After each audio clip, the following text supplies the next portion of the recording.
warahmatullahi wabarakatuh.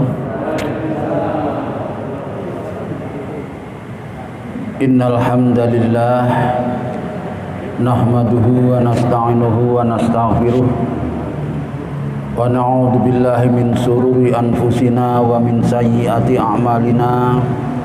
May yahdihillahu fala mudhillalah wa may yudlilhu fala hadiyalah. Allahumma salli wa sallim ala sayyidina Muhammadin Rasulillah ibnu Abdillah alladzi la nabiyya ba'dah. Qala ta'ala fi kitabil karim, a'udzu billahi minasyaitonir rajim. Qalu subhanaka la ilma lana illa ma 'allamtana innaka antal alimul hakim. Wa qala a'udzu billahi minasyaitonir rajim, yarfa'illahu alladziina amanu minkum walladziina utul ilma darajat. Wa qala Nabi sallallahu alaihi wasallam, man salaka tariqan yaltamisu fihi ilman sahalallahu lahu tariqan ilal jannah. Sadaqallahul adzim wa sadaqa nabiyul karim. Hadirin kaum muslimin, Bapak Ibu jamaah salat maghrib dan nanti insyaallah isya Masjid Raudhatul Falah yang insyaallah sama-sama dirahmati dimuliakan oleh Allah Ta'ala. Puji syukur kita haturkan kehadirat Allah yang hingga detik ini kita tetap ditakdirkan olehnya sebagai hamba-hamba yang beriman, yang bertakwa, dan insya Allah sekaligus sebagai hamba yang terus berikhtiar berupaya meningkatkan amal soleh kita masing-masing. Mudah-mudahan hadirin kondisi seperti ini dapat istiqomah, bahkan meningkat yang setinggi-tingginya hingga saatnya nanti kita kembali ke hadirannya betul-betul diparingi mati dalam keadaan husnul khotimah, jauh daripada su'ul khotimah. Amin ya mujibas sailin. Salawat salam kita haturkan kepada baginda junjungan kita, panutan kita, Nabi Agung Muhammad sallallahu alaihi wasallam yang sudah amat sangat banyak memberikan teladan, contoh-contoh uswah kepada kita. Mudah-mudahan kita bisa mengamalkan sebaik-baiknya sehingga di dunia ini kita betul-betul diakui sebagai umatnya dan nanti di akhirat mendapatkan syafaatnya. Amin ya rabbal alamin. Hadirin, kita lanjutkan taklim kita dalam waktu yang amat sangat singkat ini. Kita masih berada di bab sabar, hadis yang ketiga. Wa an Abi Yahya, sebuah riwayat dari Abu Yahya Suhaib ibnu Sinan radhiyallahu anhu qala. Abi Yahya berkata, kata Abu Yahya, qala Rasulullah sallallahu alaihi wasallam, Rasul sallallahu alaihi wasallam bersabda. Ini hadirin satu hal yang membanggakan buat kita sebagai mukmin. Yang bilang adalah Allah Ta'ala sendiri melalui Rasulullah. Kata Allah melalui Nabi yang menyabdakan ajaba, mengherankan, menakjubkan. Ajib itu takjub, heran. Menakjubkan li amril mukminin, lil amril mukmin, pada setiap urusan orang mukmin. Nggih. Urusannya orang mukmin termasuk kula panjenengan ini semuanya menakjubkan, mengherankan. Inna amrahu kullu lahu khair, bahwa segala urusannya yang diterima oleh orang mukmin, yang dialami oleh orang mukmin semuanya baik.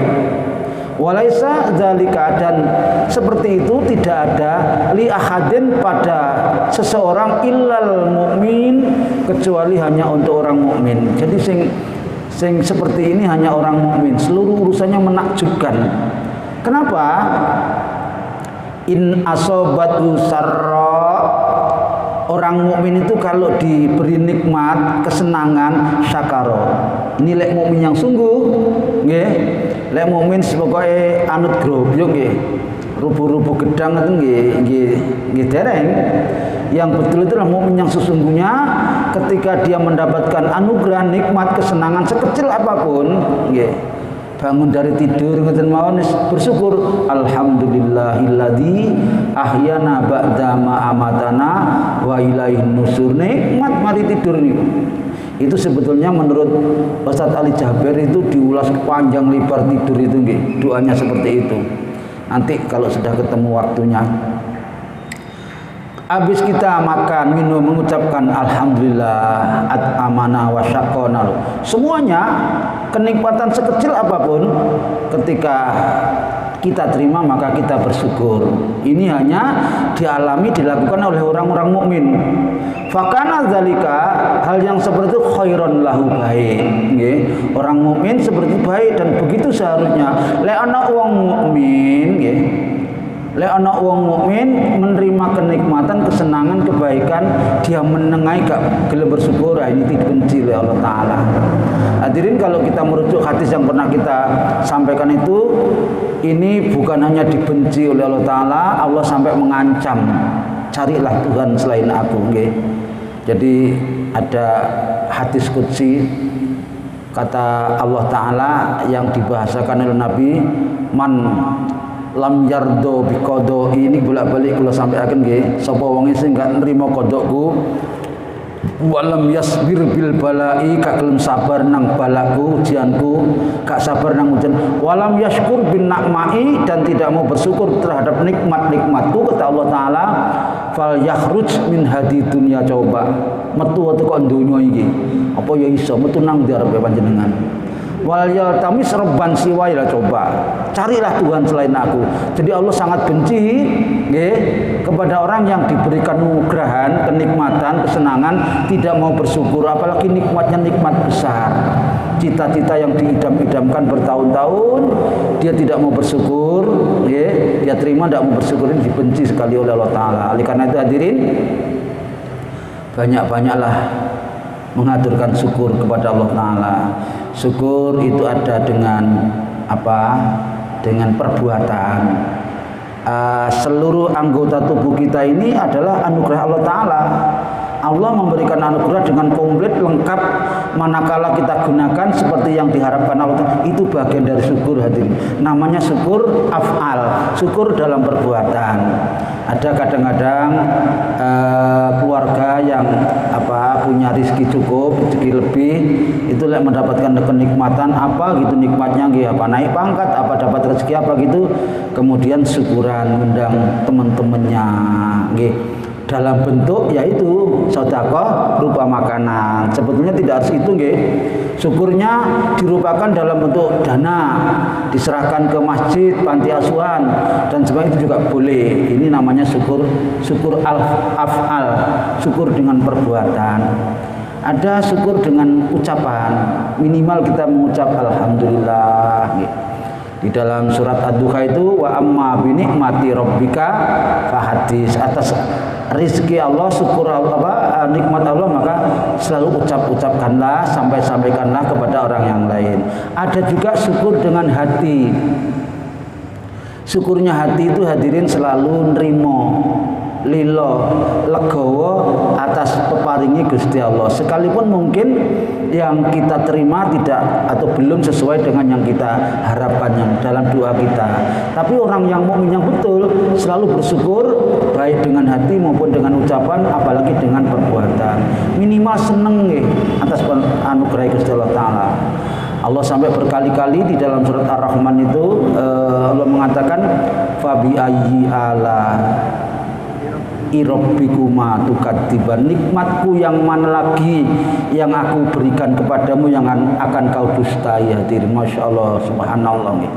Jadi syukur ini hanya dialami oleh orang mukmin yang betul. Orang mukmin yang belum betul ya belum banyak syukur, kadang-kadang malah ngersulo, tidak nerimo, tidak legowo atas pemberiannya Allah Ta'ala. Ini mukmin yang masih belum sempurna. Kemudian yang kedua, orang mukmin itu dikatakan baik oleh Nabi, wa in asobbat hudorro, kalau dia ditimpa kesusahan, ketidakenaan, kesengsaraan, sakit dan lain sebagainya. Orang yang mukmin betul sabaro. Lah, ini kan pas dengan hadis yang kita sampaikan tadi itu. Barang siapa yang tidak menerima qada keputusanku, tidak sabar atas ujian atau balaku, tidak bersyukur atas nikmat-nikmatku, maka keluar dari dunia ini, carilah Tuhan selain aku. Waduh, niku ekstrim banget hadirin. Piye lek metu teko donya niki. Karena itu mari kita jadi mukmin yang betul, agar nanti lek mukminnya terbina baik, meningkat menjadi orang yang muttaqin. Orang yang muttaqin itu derajat yang paling tinggi hadirin. Nggih. Bolak-balik disampaikan oleh para ustadz kita, inna akramakum indallahi atqakum. Hanya orang-orang yang bertakwa betul lagi yang dapat derajatnya tinggi di mata Allah Subhanahu wa taala. Maka setelah kita muslim, beriman, kita bina iman kita supaya meningkat dengan berbagai macam amalan ibadah.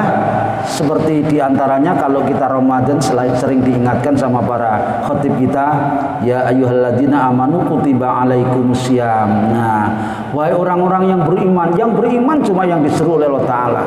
Yang beriman betul, kutiba alaikumusiyam, kamu sekalian diwajibkan berpuasa, kama kutiba alal ladzina min qablikum, seperti diwajibkannya puasa itu kepada umat-umat sebelum kamu sekalian. Untuk apa? La'allakum tattaqun. Jadi takwa itu masyaallah hadirin derajat yang paling tinggi, sekalipun mungkin di dunia ini tidak tampak mewah, gak pernah diperhitungkan oleh orang lain, tidak punya kedudukan tinggi di mata manusia, tidak punya jabatan, tidak punya pangkat, tidak punya apa-apa. Tapi kalau dia adalah selalu menjalankan perintah Allah dan menjauhi larangan Allah sekecil apapun, dia muttaqin, itulah yang paling mulia di mata Allah Subhanahu wa taala. Mudah-mudahan kita betul-betul menjadi muttaqin yang betul. Muttaqin yang betul itu kayak apa ya? Dia bertakwa, dia takut sama Allah itu tidak pada saat ada orang lain saja. Di waktu sepi, tidak ada siapa-siapa. Kayak panjenengan lek siang ngoten nggih, lek posong nggih. Di rumah sendirian, di meja makan tersedia sembarang ada, nggih. Dan itu halal. Tapi karena panjenengan puasa, panjenengan sabar, matur suwun.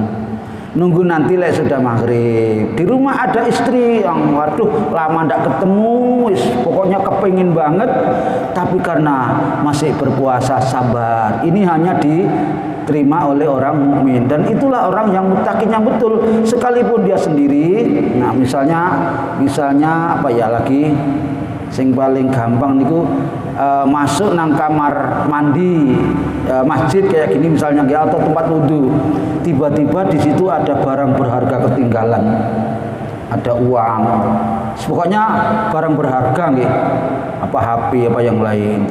Orang yang muttaqin sekalipun sendirian hadirin kayak gitu, tidak ada orang lain tolah-tolah karena sapa-sapa, dia mungkin mau mengambil tapi bukan untuk memiliki, tapi untuk diselamatkan dan diserahkan kepada pemiliknya.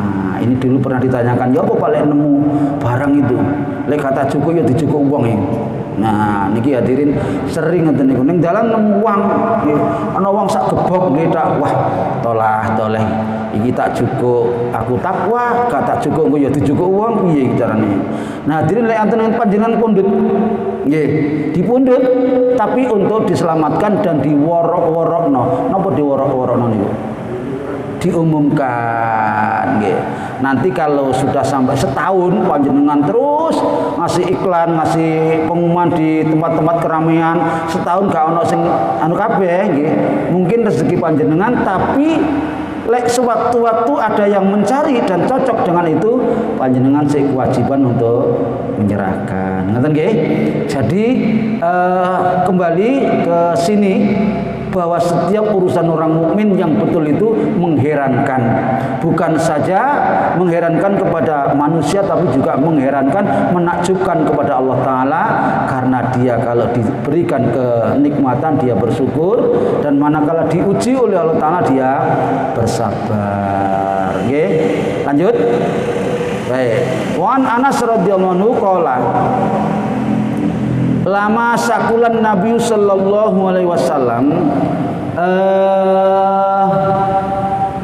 ketika merasa berat sakitnya Rasulullah sallallahu alaihi wasallam, ja'ala yataghsahul kurba, beliau melihat beliau kelihatan menderita sekali. Ini gerah beliau menjelang meninggal dunia. Jadi kelihatan si putrinya Fatimah itu nggih sampai oleh prihatin melihat ayahnya yang sangat menderita karena akan datang ajalnya itu. Faqalat dan iki. Faqalat, maka berkatalah Fatimah melihat ayahnya kayak gitu. Fatimah radhiyallahu anha wa qarba abatah. Masyaallah ya bayi. Ya ayahku, lek bahasa kita nggih. Abatan niku ayah saya dengan sebutan yang lembut. Kasihan panjenengan sangat menderita hari ini. Faqala, maka ketika Rasulullah mendengar Fatimah bilang seperti itu, beliau bersabda, Nabi berkata, laisa ala abiki karbun, tidaklah ada penderitaan sekecil apapun di ayahmu ini, tidak ada. Ba'dal yaum, apalagi setelah ini. Mungkin menderita ya saat ini, nanti habis ini sudah bahagia. Ini jawaban Rasulullah Shallallahu Alaihi Wasallam ketika mengalami sakit berat akan datang ajalnya. Putrinya berkata seperti tadi itu, beliau menjawabnya tidak ada penderitaan buat ayahmu apalagi setelah ini nanti. Falamma mata, nah ini betul. Ketika beliau pun wafat, meninggal dunia, qalat Fatimah berkata lagi, ya abatah, wahai ayahku sayang, ajaba rabban da'ahu, engkau telah memenuhi panggilan Tuhanmu. Jadi ketika hadirin, saya kadang-kadang juga melok berbes nggih, nek pas pelajaran ingin ayahnya meninggal dunia, terus dia menunggu sendirian, tidak ada yang lain, ternyata betul-betul meninggal, apa yang diucapkan. Hati Isa ngomong panjenengan ini. Fatimah malah mengatakan, wahai ayahanda, engkau telah betul-betul memenuhi panggilan Tuhanmu. Ya abatah al jannata firdaus ma'wahu, wahai ayahanda, surga firdaus telah menantimu. Hadirin, ada sebuah riwayat, nanti kalau insya Allah ketemu lek ndonga, kata beliau, mintalah surga tidak sembarang surga, tapi mintalah surga firdaus. Nanti ketemu kumpul sama Rasulullah Shallallahu Alaihi Wasallam seperti yang diaturkan Fatimah ini, surga firdaus telah menantimu. Ya abata, kata putrinya beliau lagi, wahai ayahanda, ila Jibril nan'ahu, kepada malaikat Jibril kita sampaikan kewafatanmu. Falamma dufina. Nah hadirin, ketika segala sesuatunya sudah selesai, termasuk perawatannya, dimandikan, kafani, disolati, dan ini setelah selesai dimakamkan. Hadirin, saya selingi sedikit nggih, lek enten tiyang meninggal hadirin nggih sapa wae, pokoke wong muslim. Masih ndak muslim ya ndak apa-apa, tapi ini utamanya kepada yang muslim, lebih utama lagi jamaah kita, lebih utama lagi saudara kita. Panjenengan hadir nggih. Wong lek sregep nekani wong mati, bisa lek panjenengan meninggal akeh sing teko. Niki kula niteni terus.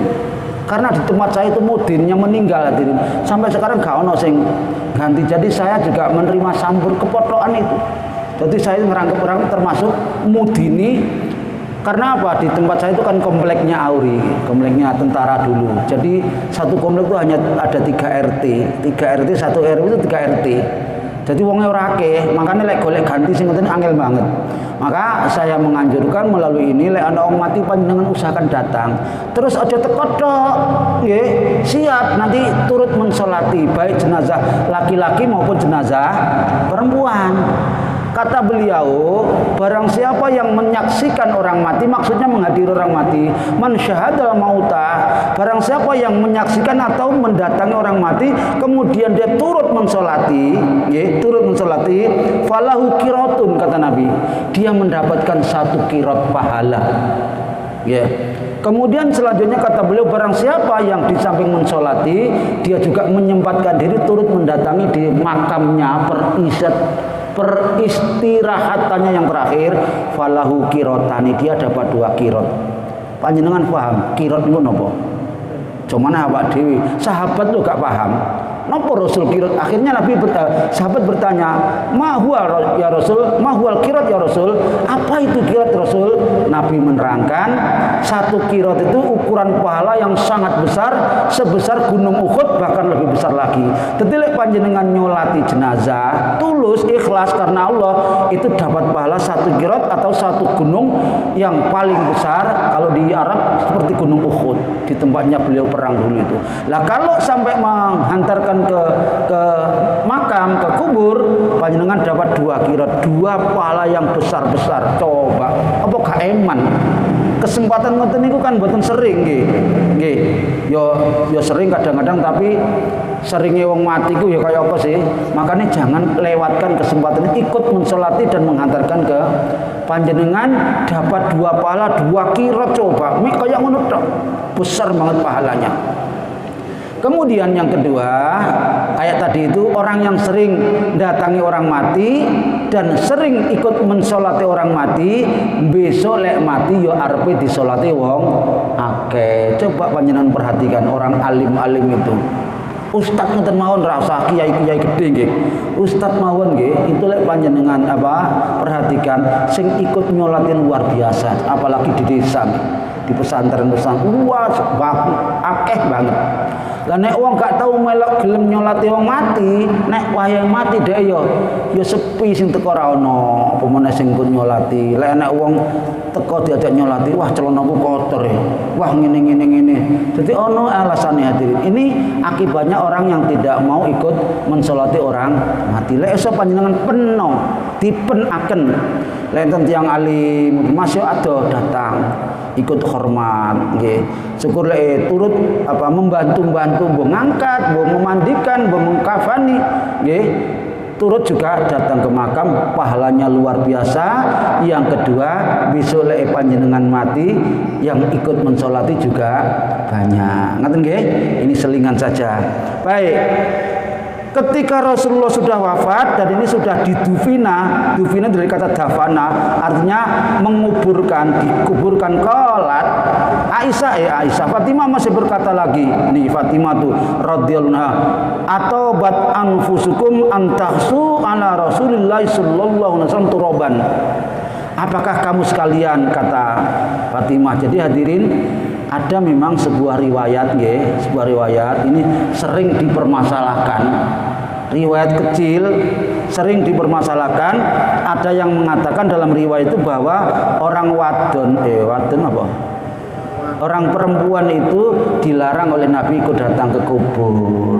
Tapi larangannya ndak berat, ndak berat, ndak keras, ndak tanzih maksudnya.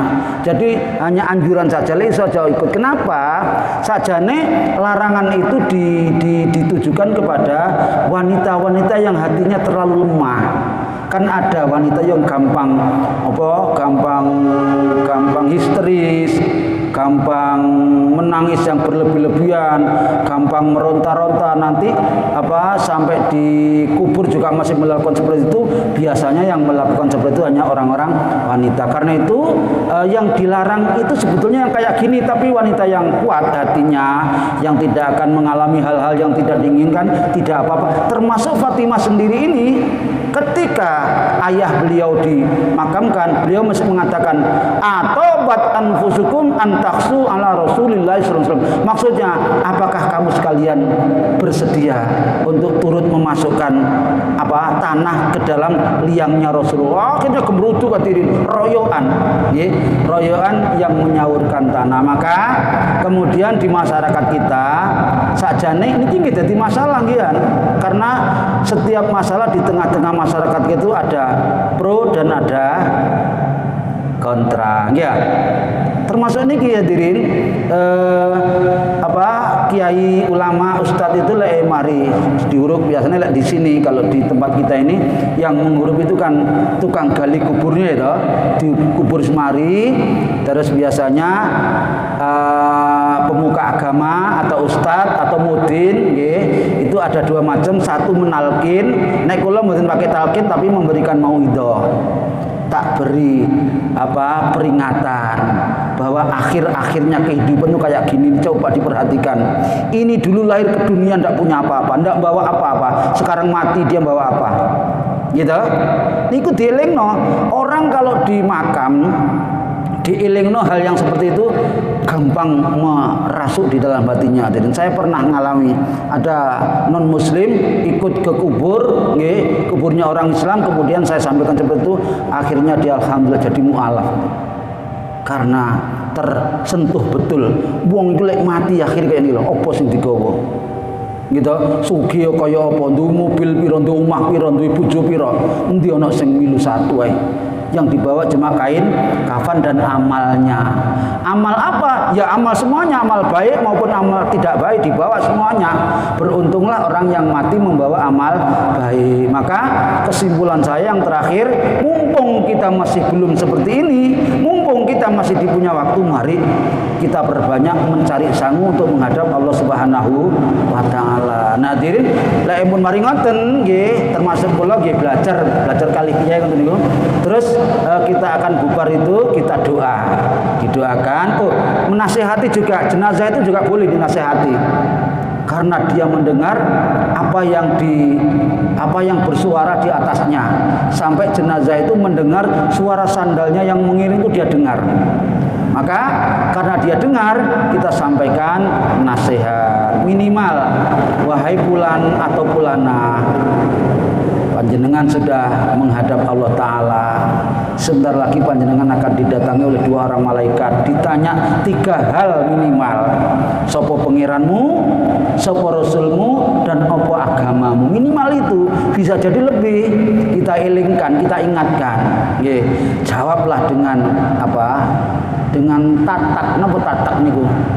Apa ya? Ya, tegas. Pokoknya jangan grogi, jangan takut.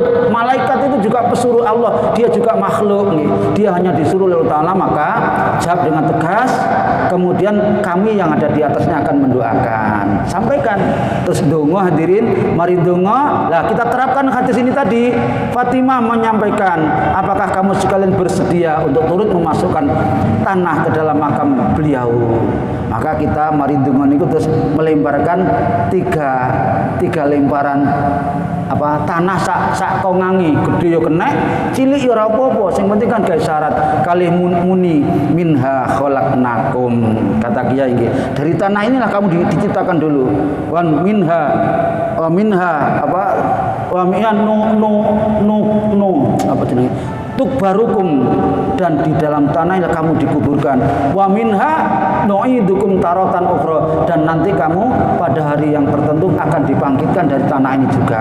Kali melemparkan 3 kali lemparan. Tapi hadirin, sekali lagi, di tengah-tengah masyarakat seperti itu juga banyak yang tidak setuju. Endi dalile? Mesti ngoten. Nek ngaji ngerti kan ketemu lagi dalile. Nggih.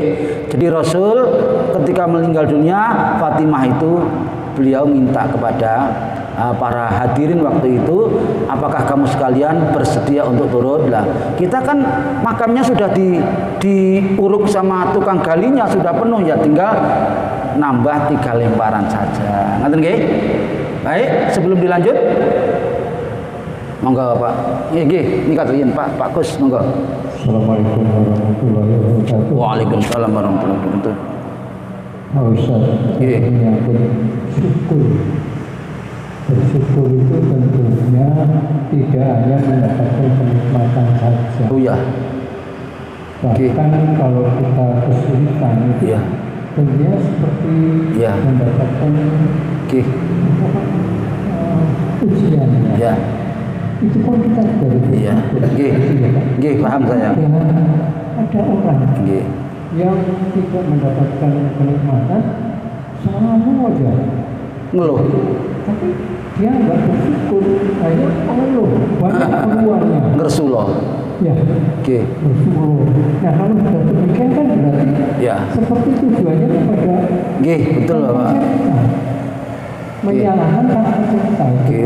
Apa demikian? Sehingga kalau kita waktunya sempit dan kita punya keinginan, tapi kita nggak bisa berdoa, cukup dengan istighfar. Itu demikian Pak Ustaz. Jadi astagfirullahaladzim. Perbanyak istighfar.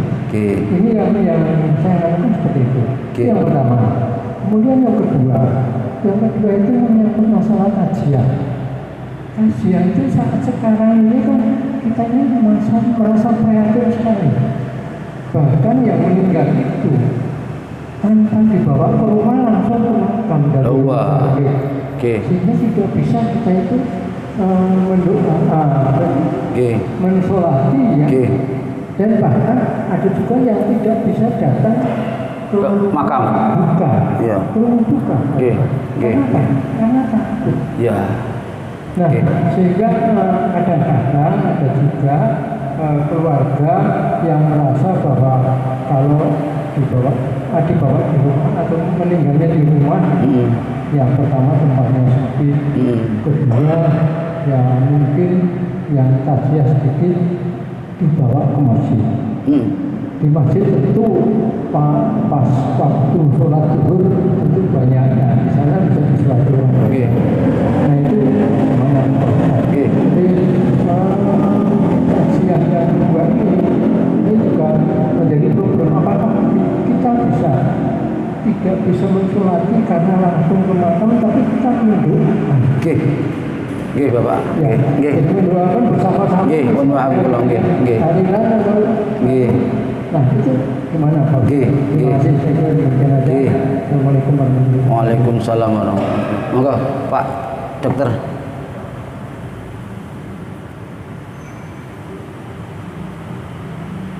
Terima kasih. Assalamualaikum warahmatullahi wabarakatuh. Salam. Monggo pinarak mawon napa? Nggih. Saya hampir sama pertanyaannya dengan Pak Kustomo. Tentang masalah ganjarannya yang tadi disebutkan untuk takziah itu sebesar gunung 21 kirot gitu. Ya, 1 kirot ya. Berkaitan dengan ganjaran yang besar ini bagaimana dengan saat ini kaitannya dengan COVID. Oh ya. Nah, jadi kalau orang meninggal saat ini kita takut untuk datang takziah karena atau mungkin dia memang terkena meninggal karena COVID. Dan sehingga kita tidak berani untuk datang, apalagi mensolati di rumahnya atau mungkin menguburkannya kita juga mungkin menghindar. Nah, oleh karena itu kita pakai cara sholat goib. Ya. Ini jawabannya Pak Ustaz nih. Apakah pahalanya ganjaran sebesar 1 kirot itu bisa juga sama orang-orang kita sholat goib dari tempat lain tapi kita tujukan untuk jenazah. Mohon pencerahannya. Jadi salam warahmatullahi wabarakatuh. Hampir sama nggih. Yang pertama tadi Pak Kus tentang syukur, betul Pak Kus. Saya ini tadi menyampaikan adalah ukuran syar'i atau syariat. Jadi kalau dikatakan dharra atau yang tidak menyenangkan, sakit misalnya, itu untuk urusan orang-orang yang di dalam dunia syariat. Nah, orang-orang yang sudah di hakikat, kemarin sudah hadisnya, nggih. Kemarin Pak Kus gaib tidak ada nggih. Ya. Begini, kemarin sudah kita singgung juga bahwa di antara bukti kecintaan Allah Ta'ala kepada hambanya, itu manakala hambanya hidup ini banyak dipenuhi dengan ujian-ujian dan cobaan. Kayak Nabi Ayub itu, Masya Allah, itu tidak ada tandingannya itu. Itu justru merupakan cintanya Allah Subhanahu Wa Ta'ala. Kita semua, sakjane fadilahnya sakit, fadilahnya menderita, fadilahnya kekurangan itu luar biasa kalau dia sudah di dunia hakikat. Untuk orang yang di syariat sulit Mas Yan Pak untuk diangkat ke situ. Kenapa? Orang hidup ini termasuk kita itu nanti pasti akan mengalami penderitaan yang hebat. Penderitaan saat matinya, penderitaan saat di dalam kuburnya, penderitaan saat bangkit dari kubur, penderitaan di alam mahsyar, sampai nanti penderitaan di titian sirat itu. Coba penderitaan tok Bapak. Nah, Allah bermaksud menghilangkan penderitaan-penderitaan di alam nanti itu dengan sekarang diberikan, didulukan sakit-sakit ini. Makanya para ahli hakikat, ahli tasawuf itu lek kena kayak tadi seperti panjenengan aturkan, sakit nggih, kena musibah, bala, wabah, malah ucap alhamdulillah. Saya pernah nemu betul, Pak. Waktu itu saya belum ngerti kalau itu tergolong wali. Dia kalau lama tidak kena sakit, biasanya sakit untu, yang paling sering sakit giginya. Setiap tanggal 5 misalnya itu sakit gigi, ini kok tidak sakit. Dia arep-arep malah mana ya sakit gigiku kok gak teko-teko. Lalu sakit dia malah alhamdulillah. Kenapa? Sakit itu tadi itu merupakan kecintaan Allah Ta'ala kepada kita. Penderitaan-penderitaan besok di akhir zaman, di akhir akhirat itu akan dimajukan sekarang ini. Besok wis gak ngalami lagi. Ngerti nggih? Itu yang pertama. Yang kedua, orang yang sakit ini diangkat 4 hal oleh Allah Ta'ala. Ini juga sudah kemarin kita terangkan nggih, diangkat cahaya mukanya, diangkat nafsu makannya, diangkat tenaganya, diangkat atau dihilangkan dosanya. Lek dia ridho, dia tidak ngersulo, dia tidak brundel, maka ketika dia sembuh dikembalikan cuma 3 hal.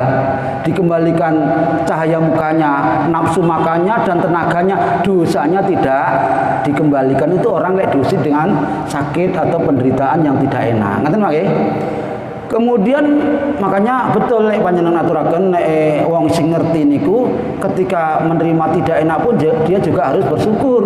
Alhamdulillah dosaku diangkat oleh Allah Subhanahu wa taala. Ini yang ngerti. Yang tidak ngerti kan sebaliknya. Makanya kemarin minimal saya ajak mengucapkan Allahumma inni as'aluka quwwatan wa ridwan wa sabron. Nggih, Allahumma inni as'aluka quwwatan. Ya Allah berilah aku kuat di dalam menghadapi musibah atau ujian ini. Yang kedua sabar, dan yang ketiga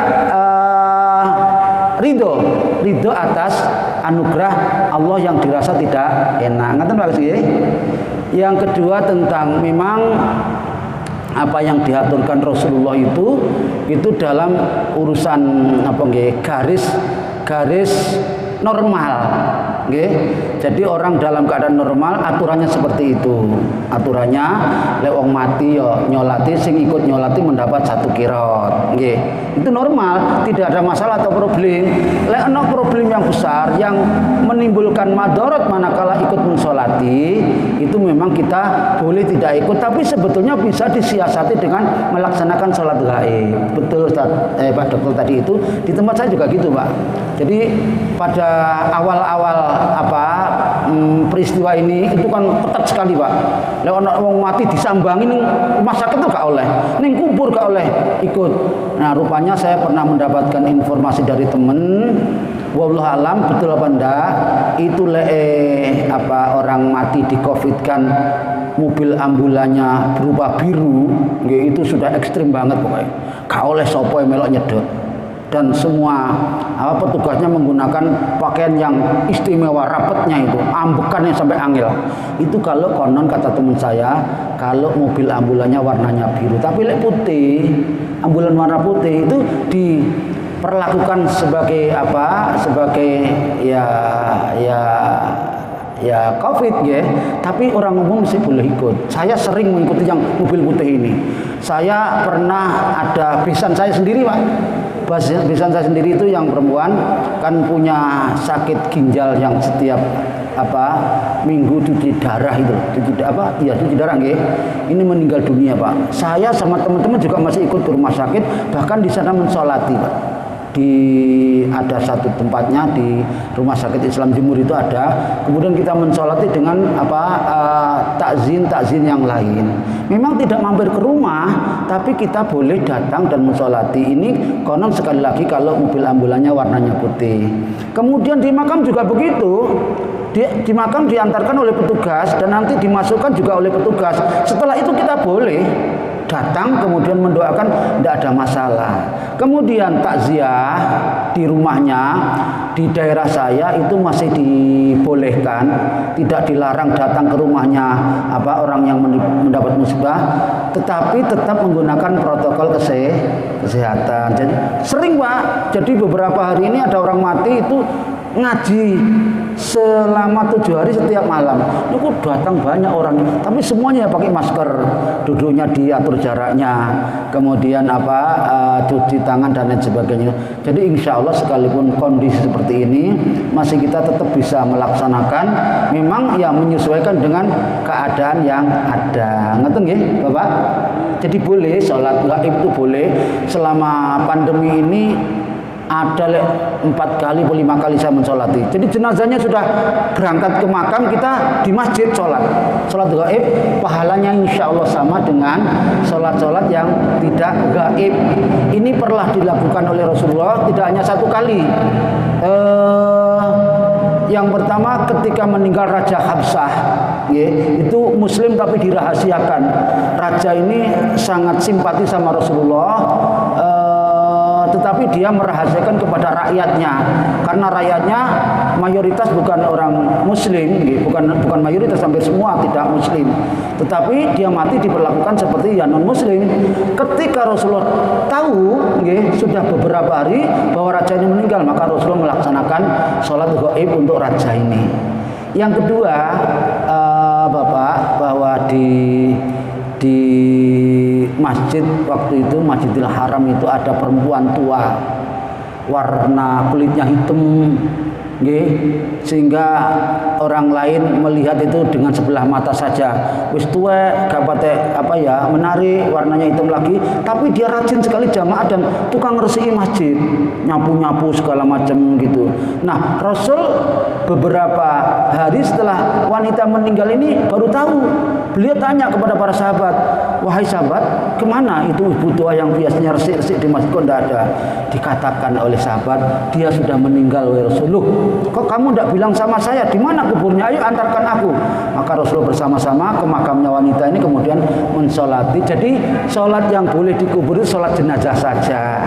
Kenapa? Karena sholat jenazah itulah maka tidak pakai sujud dan ruku. Jadi di makam di makam boleh, tapi di sini kalau sing wani. Bapak Ibu, saya selingkan sedikit lagi. Panjenengan nanti kalau ketemu, mendengar ada yang bilang bahwa sholat jenazah itu tidak perlu wudhu, ada yang punya keyakinan seperti itu, panjenengan ojo kaget. Ada, bahkan di Mekah juga ada. Jadi begitu lapo-lapo ngoten wis gak ada wudu langsung ikut sholat jenazah, karena sholat jenazah itu diartikan sebagai doa saja. Tidak ada sujud rukuknya. Jadi ada faham loh bukan mutlak, tapi faham tertentu saja bahwa sholat jenazah tidak pakai wudu itu boleh. Tapi panjenengan aja terus kemudian merotes, enggak gini, ya sudah, lana a'maluna walakum a'malukum. Ngoten nggih? Sampun enten malih? Cukup nggih? Kita lanjut kalau ndak ada. Bismillahirrahmanirrahim.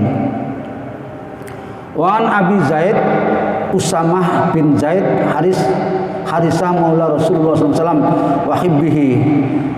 Abu Zaid Usamah ini salah seorang kekasihnya Rasulullah SAW dan suka membantu kepada beliau. Radhiyallahu anhu maqala Arsalat bintu Nabi Sallallahu Alaihi Wasallam. Suatu ketika, ini kata Abu Zaid yang merupakan kekasih Nabi tadi itu, disuruh oleh salah seorang putri Nabi namanya Zainab. Putri Nabi Zainab untuk apa? Inna ibni qadih tudira yukra'u salam fashhadna faqras salam yukra'u salama. Ini maksudnya suatu ketika anaknya Zainab, cucunya Nabi itu meninggal dunia. Maka kemudian Zainab ini suruhan kepada Abu Sapa ki mang lali sana. Abu Zaid disuruh oleh Zainab kepada Nabi untuk memberitahukan bahwa anaknya Zainab ini sakit keras. sudah akan meninggal dunia atau akan naza sakaratul maut itu loh. Kemudian setelah pesuruh ini Abu Zaid ini sampai kepada Nabi, apa yang disampaikan Nabi? Qala Nabi inna lillahi ma akhadha wa lahu ma ata wa kullu syai'in indahu. Bahwa sesungguhnya apa saja termasuk anak itu adalah anugerah Allah Subhanahu wa taala. Baik yang dibiarkan oleh Allah taala bisa hidup terus sampai dewasa maupun yang diambil waktu masih bayi, semuanya itu milik Allah. Bi ajalin musamma, yang semuanya punya ajal masing-masing. Fal tastabir, kata Nabi, maka sampaikanlah kepada Zainab, aku tidak bisa datang supaya dia sabar saja. Wal tahtasib, dan mintalah pahala dari Allah taala. Farsalat ilai tuksim. Nah, hadirin, setelah utusan Zainab kepada Nabi tidak memenuhi, maka si Zainab ini jenenge anaknya sudah nazak, sudah mau meninggal dunia, sedihnya setengah mati. Maka ketika diberi jawaban Nabi kayak gitu, Zainab ini malah lebih keras oleh minta tolong Nabi datang. Farsalat, kemudian si Zainab minta lagi ilahi kepada pesuruh tadi itu tuksim, dan sumpah-sumpah sahabat Zainab itu untuk bisa mendatangi anaknya yang sedang sekarat itu. Layak tianaha. Nah, ketika Zainab bilang ekstrim seperti itu, maka Nabi kemudian fakoma, Nabi berupaya untuk bisa mendatangi permintaan Zainab. Wa ma'ahu, dan menyertai Nabi Sa'id bin Ubadah. Ada beberapa orang, yang pertama Sa'id ini menyertai Nabi untuk datang kepada Zainab. Wa Mu'ad bin Jabal, ini juga kekasih Nabi. Wa Ubay bin Ka'ab, yang ketiga, dan wa Zaid bin Sabit. Warijalan warijalan, dan beberapa orang sahabat lain yang turut mengikuti Nabi. Setelah Nabi dan para sahabat ini sampai kepada rumahnya Zainab, farufi'a, maka anak yang sedang sakaratul maut itu diangkat dan diserahkan ila Rasulillah sallallahu alaihi wasallam. Fa'adahu fi hijrihi, kemudian Nabi menerima dan meletakkan di pangkuannya. Wa nafsu taqaqqa, nafasnya si anak kecil, anaknya Zainab ini sudah tersengal-sengal. Hadirin, melihat seperti itu ternyata Nabi juga tidak sampai hati. Fafadat, maka berlinanglah ainahu, air mata beliau. Maka ketika Sa'id ini melihat Rasulullah kok matanya berbesmili, berlinang air matanya, dia berkata, faqala ya Rasulullah mahada, wahai Rasul, kenapa engkau juga turut meneteskan air mata? Faqala, ketika ditanya kayak gitu, Nabi menjawab, hadi rahmatun ja'alaha Allah Ta'ala fi qulubi ibadihi.